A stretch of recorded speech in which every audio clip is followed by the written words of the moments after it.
Good day mga kalingsido, yan. I-review tayo ng aming fruit and vegetable electric cutting machine. Yan, nakikita nyo yung aming cutting machine. Yan, ito kanyang power switch button. Yan, so nakikita nyo ngayon meron siyang dumi-dumi pero hindi yan problema kasi dagtayan ng ating banana chips. So nasa round 3 pa ito. Ito ang third sacks of batch ng ating banana chips. Yan, ipinakita ko lang sa inyo kasi para kung magbabalak kayong magnegosyo o maramihan na ang pag-slice, so bagay na bagay ito sa inyo, yung ating electric cutting machine, fruits and vegetable. So ito pala ang kanyang power supply, 12 volts, 6 amperes. Ayan, parang sa laptop lang. At ito naman yung kanyang cover plate sa harap.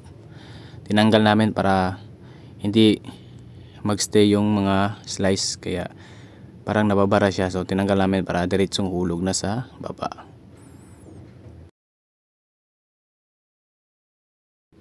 So ang i-slice namin yung hilaw na banana, yan. So saging. Yan, maraming pwedeng yung i-slice ito, potato, mga hindi ganong matitigas na mga vegetable fruits. So ngayon ito-try na natin. Yan, pinaikot na natin para marinig nyo kung kano siya kalakas umikot.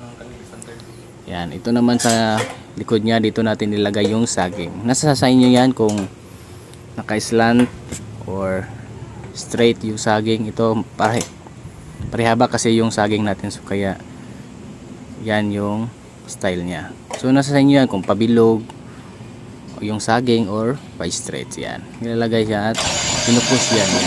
Inaandar na yung ating DC motor. Yan, DC motor, nakaganda ito, hindi ganong malakas sa kuryente. So yan, yan lang yung kanyang grano, yan, ng ating slice.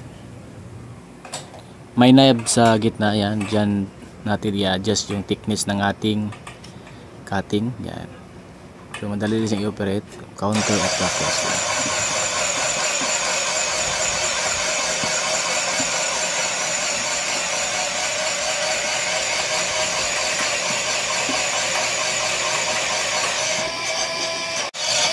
Ito naman ang kanyang push spring. So dito tinutulak yung ating saging para patungo sa ating blade para ma-slice siya. So yung thickness pala nito ay nasa 2 mm. Yan, 2 mm yung thickness niya, hanggang 5 mm yung kapal na gusto nyong i-cut dyan. So nasa sa inyo yan kung gaano kakapal. Ito 2 mm lang.